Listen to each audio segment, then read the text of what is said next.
Alors, bonsoir à tout le monde, bonsoir à tous ceux qui se connectent à l'instant, bonsoir à tous les fondateurs à travers le monde, bonsoir à tous ceux qui vont découvrir le projet On Passive à travers cette page et soyez les bienvenus à cette brillante opportunité dénommée opportunité du siècle. Ce n'est pas nous qui le disons, c'est des spécialistes qui le disent. Ils n'ont jamais rien vu de pareil et je profite ici pour dire, faire une précision à tous, aux uns et aux autres. On Passive n'est pas une entreprise de marketing des réseaux. Ça, il faut le savoir. C'est une précision qui en vaut la peine. On Passive n'est pas une société une entreprise de marketing des réseaux. C'est une entreprise des technologies de l'information.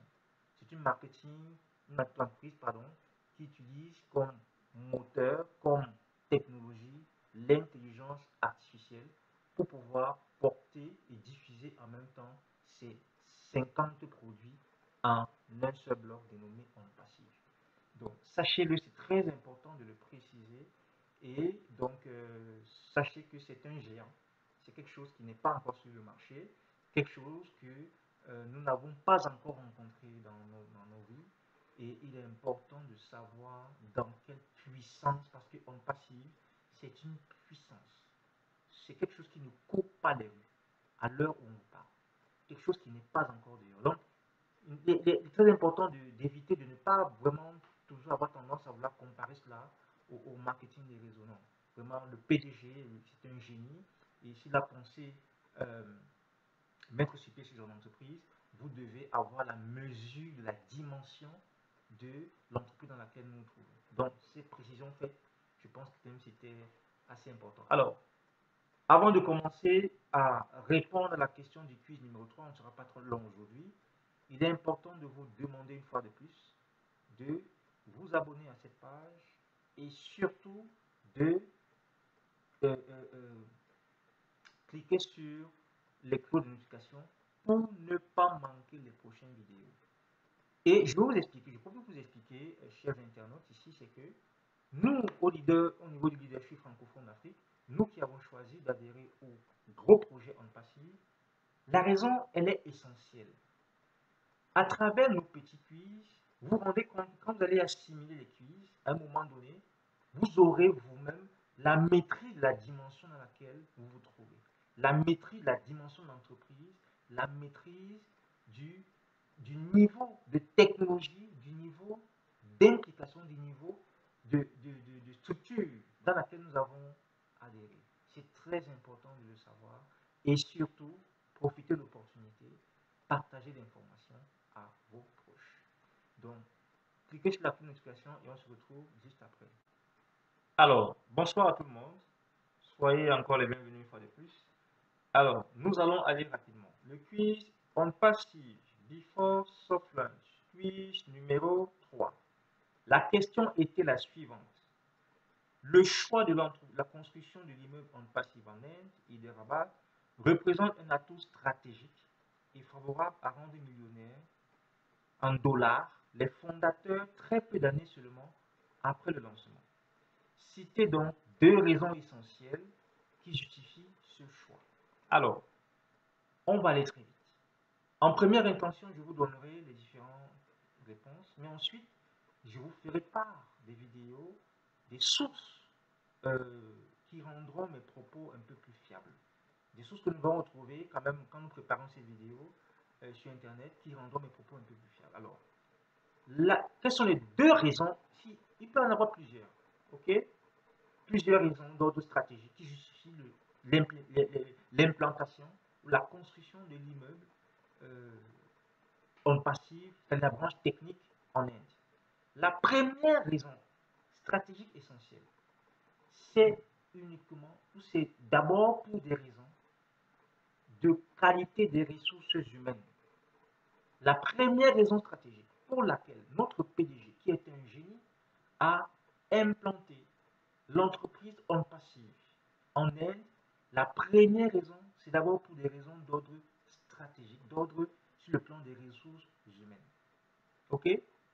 C'est une raison stratégique. Pourquoi? Parce que au jour d'aujourd'hui, et vous verrez dans les vidéos, les ingénieurs dans le domaine informatique, dans le domaine des technologies de l'information, le domaine du software, entre autres, les ingénieurs les plus compétents à l'heure actuelle, ce sont les Indiens.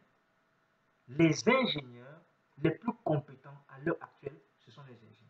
Et il se trouve même que les entreprises les plus importantes aux États-Unis, des multimilliardaires, ceux qui sont à la tête, les cerveaux de ces entreprises-là, en général, ce sont des Indiens. Les Indiens ont fait de l'informatique, des technologies de l'information, leur propriété personnelle. OK? Au point où, quand on a besoin, quand une entreprise gigantesque a besoin de la qualité, très souvent ils vont puiser en Inde.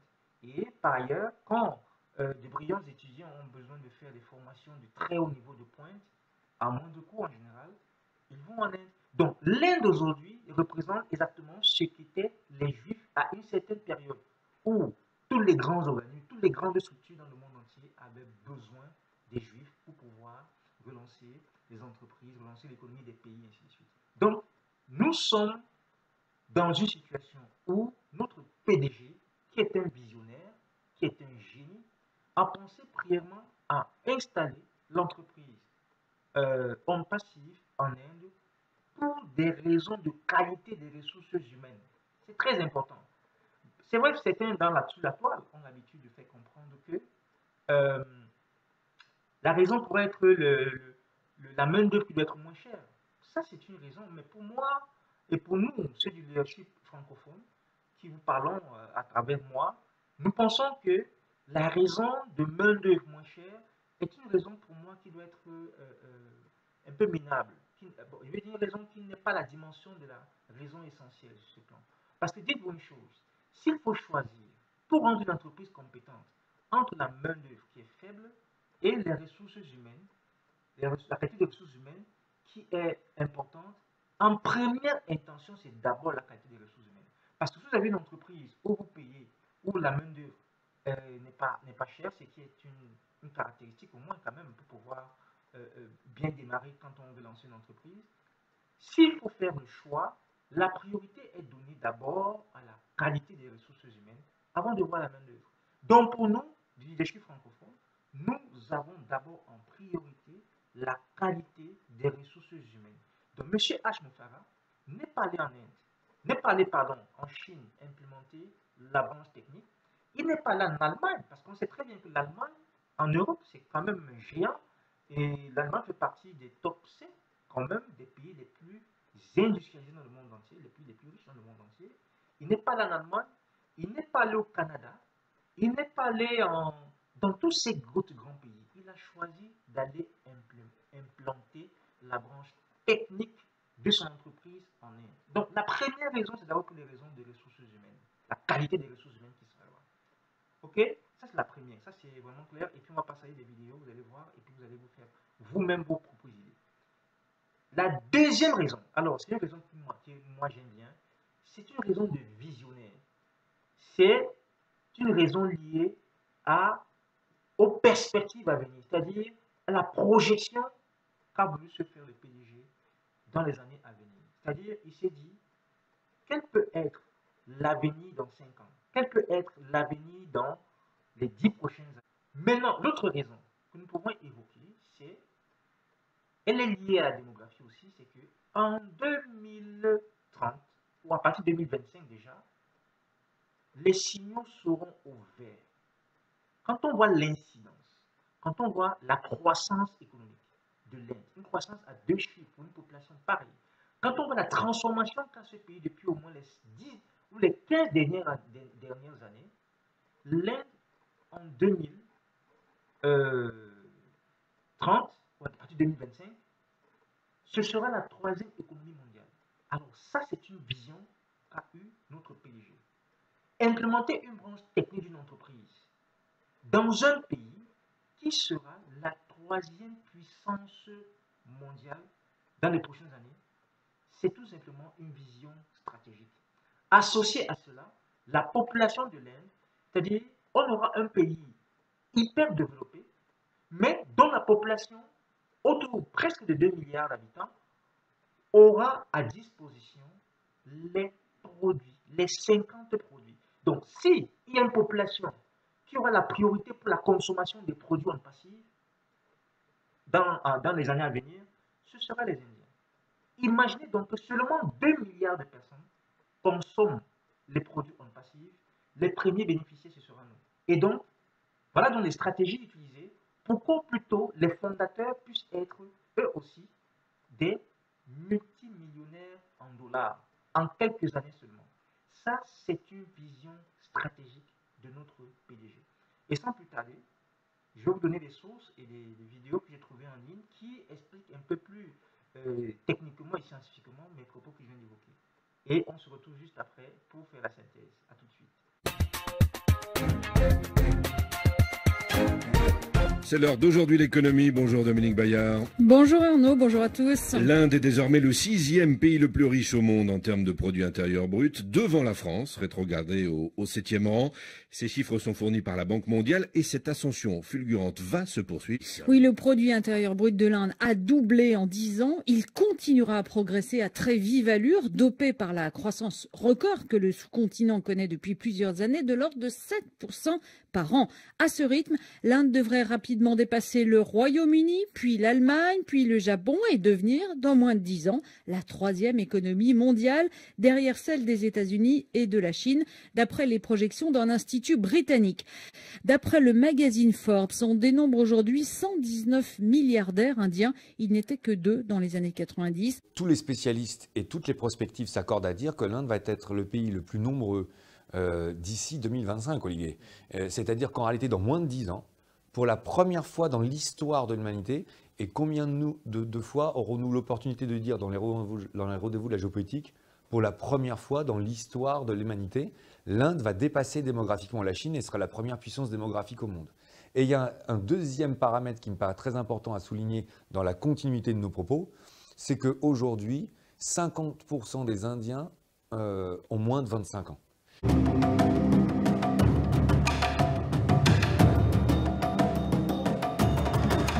Vous me permettrez de rajouter 2 ou 3 éléments supplémentaires. L'Inde est un pays qui est très lié à la recherche et à la performance informatique. Souvent, quand on évoque l'informatique, on évoque le fait que les Chinois, à peu près aujourd'hui, on considère, produisent un ordinateur sur 2 ou 50% de la production informatique. Mais ce qui me paraît plus intéressant, c'est que, par contre, pour ce qui est du software ou de la création des programmes, j'ai été vérifié, c'est assez étonnant, le seul pays qui, parmi les 20 premières entreprises au monde en termes de création de programmes ou de software, le seul pays qui n'appartiendrait pas ni aux États-Unis, ni à l'Union européenne, ni au Japon, c'est l'Inde.